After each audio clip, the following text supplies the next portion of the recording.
교재 75페이지입니다. 에스겔은 이스라엘에게 심판과 경고의 메시지를 전달하라는 하나님의 부르심을 받습니다. 그리고 용기를 내어 사명을 감당할 수 있도록 재앙이 기록된 책을 먹게 하십니다.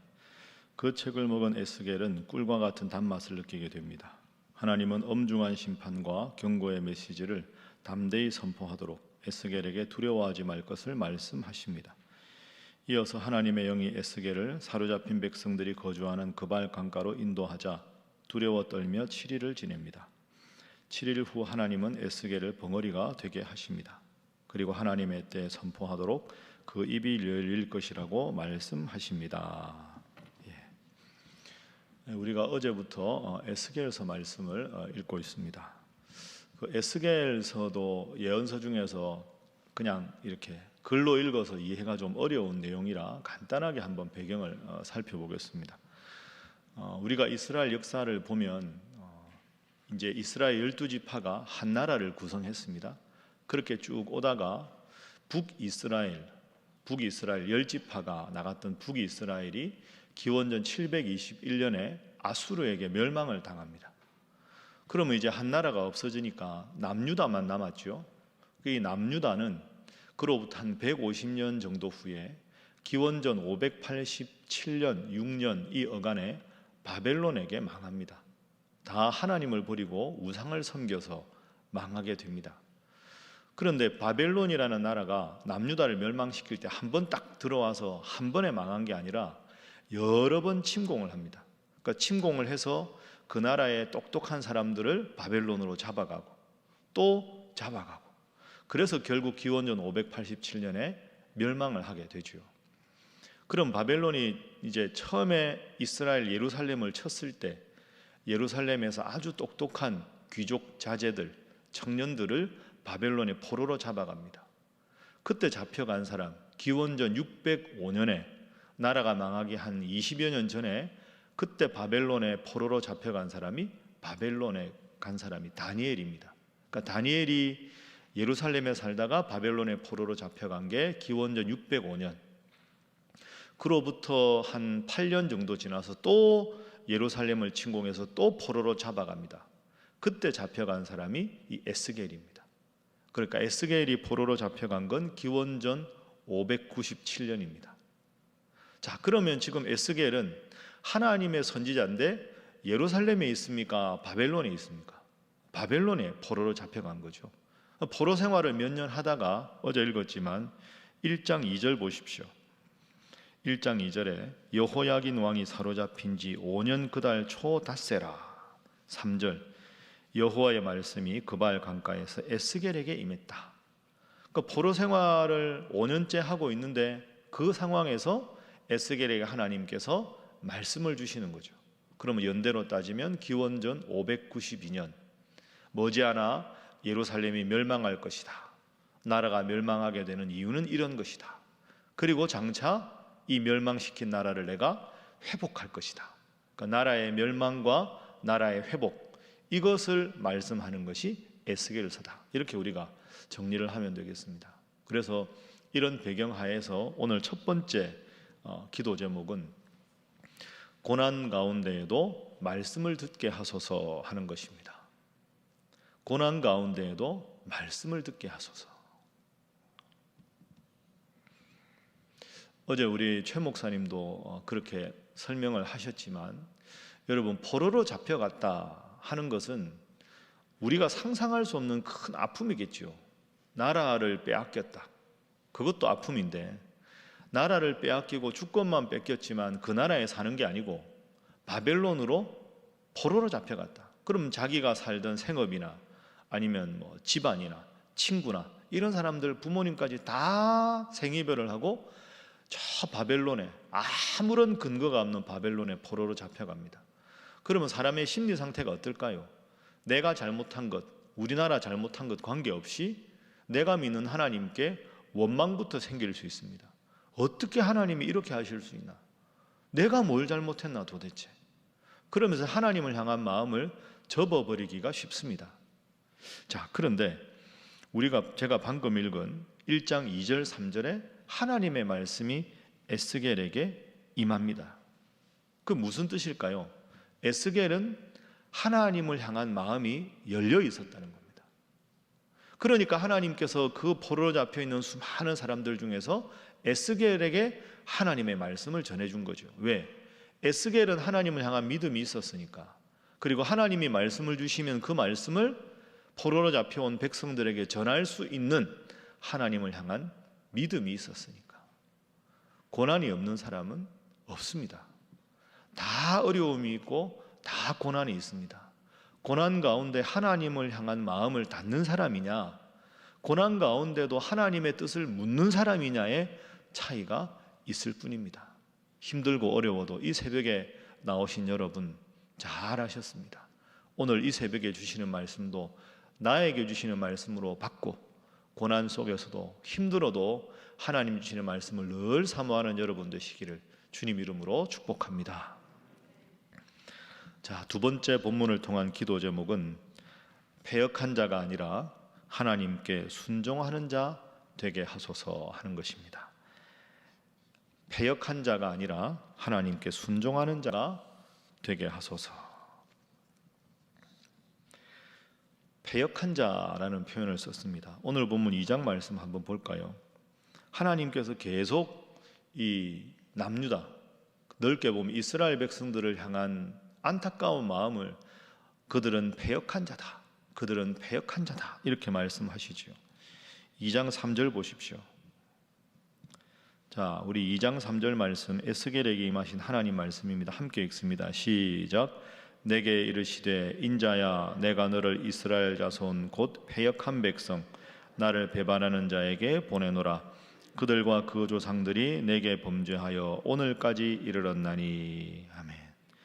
패역한 백성, 5절에도 보면 패역한 족속, 8절에도 패역한 족속, 계속 패역하다 이런 말이 나옵니다.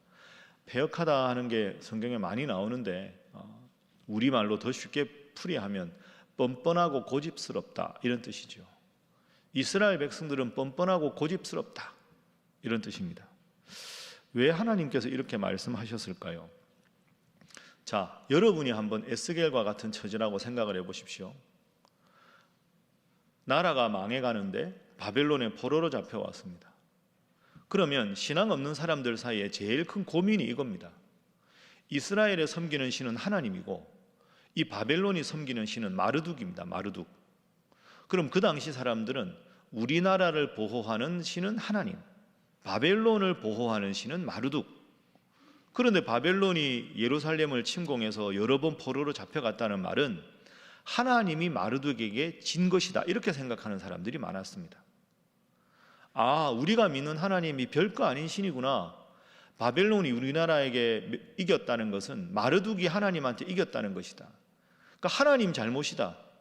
우리 잘못이 아니라 하나님이 마르둑보다 약한 신이기 때문이다. 이렇게 생각하는 사람들이 너무 많았습니다. 그 포로로 잡혀오니까 힘들고 하나님을 향해서 마음을 닫고 하나님을 향해서 원망하는 겁니다. 당신이 우리를 보호해주지 않아서 마르둑한테 진 것 아닙니까? 그러면서 하나님을 안 믿는 사람들이 많아지는 거죠.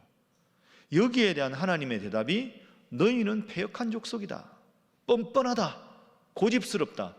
내가 마르둑에게 진 게 아니라 나를 섬기라고 그렇게 수많은 예언자를 보냈는데 너희가 등을 돌리고 나를 섬기지 않아서 내가 너희들에게 정신을 차리라고 바벨론을 보낸 것이다.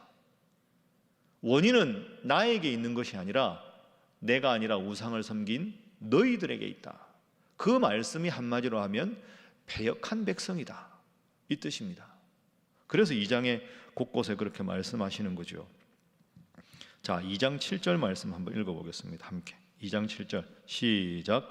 그들은 심히 패역한 자라. 그들이 듣든지 아니 듣든지 너는 내 말로 고할지니라. 아멘. 이미 마음을 접어버리고 나를 섬기지 않기로 생각한 백성들이 많이 있다. 그러나 에스겔아, 굴하지 말아라.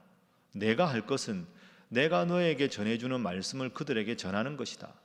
그 말씀을 듣든지 듣지 않든지는 그들이 할 일이고 내가 할 일은 내가 너의 입에 주는 말씀을 그대로 전하라. 이렇게 말씀을 하고 있는 겁니다. 여러분, 이게 참 중요하죠. 우리도 살다가 어려운 일이 생기면 어떻게 하나님이 나한테 이럴 수 있나?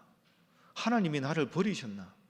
내가 하나님 이렇게 오랫동안 믿었는데 어떻게 이럴 수가 있나? 자꾸 믿음이 약해지면 하나님께 원망하는 마음이 생깁니다. 그런데 오늘 본문에 하나님은 뭐라고 하시죠? 내가 너를 버린 게 아니다. 너의 삶을 돌아보아라. 수없이 회개의 기회를 주었건만 기회마다 무시하고 교만하고 나를 떠나고 예배를 드려도 형식적이고 그랬던 너의 잘못을 깨우치기 위한 것이다. 그게 하나님께서 에스겔에게 주신 말씀입니다. 여러분, 항상 모든 일에 있어서 하나님께 원망하기 전에 나의 잘못은 무엇인가? 내가 무엇이 부족했나? 내가 지금 하나님 앞에 그릇 행하는 것은 무엇인가? 하나님께서 그것을 보시고 안타까워하시는 이 2장 말씀 생각하면서 늘 스스로의 허물을 돌아보는 우리 모두가 될 수 있기를 주님 이름으로 부탁합니다. 자, 그러면 이제 한 가지만 더 정리를 해보겠습니다. 하나님께로 돌아간다. 하나님께 순종한다는 게 무슨 뜻일까? 그러면 하나님께 돌이킨다는 게 무슨 뜻일까? 세 번째 오늘 본문의 교훈입니다. 하나님에 대한 순종은 말씀에 대한 순종이다 하는 것입니다. 하나님에 대한 순종은 말씀에 대한 순종입니다. 2장에서 그렇게 에스겔을 선지자로 부르시고 3장에도 하나님께서 계속해서 하시는 말씀이 있습니다. 자, 3장 1절 말씀. 자, 3장 1절 함께 한번 읽어봅니다. 시작. 또 그가 내게 이르시되 인자야 너는 발견한 것을 먹으라. 너는 이 두루마리를 먹고 가서 이스라엘 족속에게 말하라 하시기로. 자, 두루마리를 먹으라. 그리고 그 먹은 것을 말하라. 먹으라 하셨으니까 2절에 입을 벌리니까 하나님께서 두루마리를 내게 주셨다. 3절. 인자야 내가 내게 주는 이 두루마리를 내 배에 넣으며 내 창자에 채우라 하시기에 내가 먹으니 그것이 내 입에서 달기가 꿀 같더라. 이 두루마리가 뭘까요? 말씀을 말하는, 두루마리는 늘 성경에서 말씀을 말합니다. 주의 말씀이 내 입에 어찌 그리 단지요 내 입에 꿀보다 더하니이다. 그런 시편의 고백과 같지요. 3절에 두루마리가 내 입에 들어가니 내 입에서 꿀처럼 달더라. 자, 3장 22절 말씀에 보면 여호와께서 권능으로 거기서 내게 임하시고 또 내게 이르시되 하고는 일어나 들로 나아가라. 내가 거기서 너와 말하리라. 하나님의 임재는 말씀으로 임하신다 하는 것이 오늘 3장입니다. 그러니까 에스겔이 할 일은 거듭 말씀드리지만 듣든지 안 듣든지 하나님 말씀을 가감없이 그대로 전하는 겁니다. 그럼 어떤 결과가 생겼을까요? 포로들 중에서 일부는 에스겔에게 주시는 하나님 말씀을 받는 사람도 있고 또 대부분의 사람들은 그 말 듣기 싫다고 귀를 닫아버리는 사람도 있겠지요. 여러분, 오늘 새벽도 마찬가지입니다. 저나 우리 목사님들이 여러분들에게 주일 오전 예배나 새벽 기도회나 설교를 할 때 이 말씀을 듣고 오늘 나에게 주시는 말씀으로 아멘으로 받을 수도 있고 그 말씀을 한 귀로 듣고 한 귀로 흘릴 수도 있습니다. 그것은 여러분이 하실 일입니다. 목사가 할 일은 하나님 말씀을 가감없이 전하는 거죠. 저도 이렇게 목회하다가 여러분들 이렇게 신앙생활하는 모습을 보면 제일 안타까운 게 그겁니다. 예배는 드리는데 말씀 중심으로 살아가지 않는 것. 말씀을 듣긴 하는데 말씀대로 살아갈 마음이 없는 것. 분명히 몸은 예배당에 왔는데 말씀보다 내 생각, 내 주관, 내 철학 이게 앞서서 모든 일을 그 관점에서 바라보고 평가하고 재단하고, 그러니까 교회 안에서 하나님 중심으로 말씀 중심으로 모든 일을 계획하고 판단하는 게 아니라 분명히 교회 내 구성원인데 철저하게 세상적인 논리와 세상적인 이해관계로 교회 모든 일을 바라보면 그게 참 쉽지가 않은 일입니다. 그렇죠? 그 당시에 바리새인들도 예수님 당시에 서기관들도 마찬가지 아닙니까? 하나님의 아들이 직접 왔는데 예수님이 하나님의 아들이라는 걸 부인합니다. 철저하게 자기 관점에서만 바라보는 거죠. 그래서 우리가 끝없이 새벽에 말씀을 읽는 것은 내 생각을 자꾸 조금씩 내려놓고 하나님의 말씀이 내 속에서 중심에 자리 잡게 하는 겁니다. 그랬을 때 에스겔 같은 고백, 두루마리를 먹으라, 먹으니 그것이 내 배에서 꿀처럼 달더라. 오늘 이 고백이 여러분 고백이 되셔서 매일매일 삶을 살아갈 때 내가 어떻게 살아가야 될까, 그 기준을 새벽에 받는 이 말씀, 그 말씀을 내 마음 중심에 삼고 말씀대로 살아가서 하나님 책임져 주시는 인생, 하나님 앞에 복 받는 인생 살아가시기를 주님 이름으로 축복합니다. 기도하겠습니다.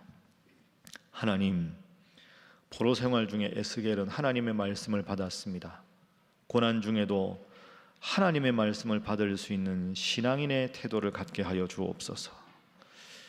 내 삶이 이런저런 힘들고 어려운 점이 있을 때 먼저 하나님을 원망하지 않고 환경을 원망하지 않고 나의 죄와 허물에서 찾게 해주시고 오직 주님, 오직 말씀 중심으로 살아가서 정말로 주님 뜻대로 살아가고 주님께서 책임져 주시는 복된 인생 되게 하여 주옵소서. 하나님, 그런 우리 신일교회 되게 하여 주옵소서. 하나님, 우리 그런 신일의 성도들 되게 하여 주옵소서. 다 함께 주님 앞에 기도하겠습니다. 주여 믿습니다. 주여 믿습니다. 주여 믿습니다.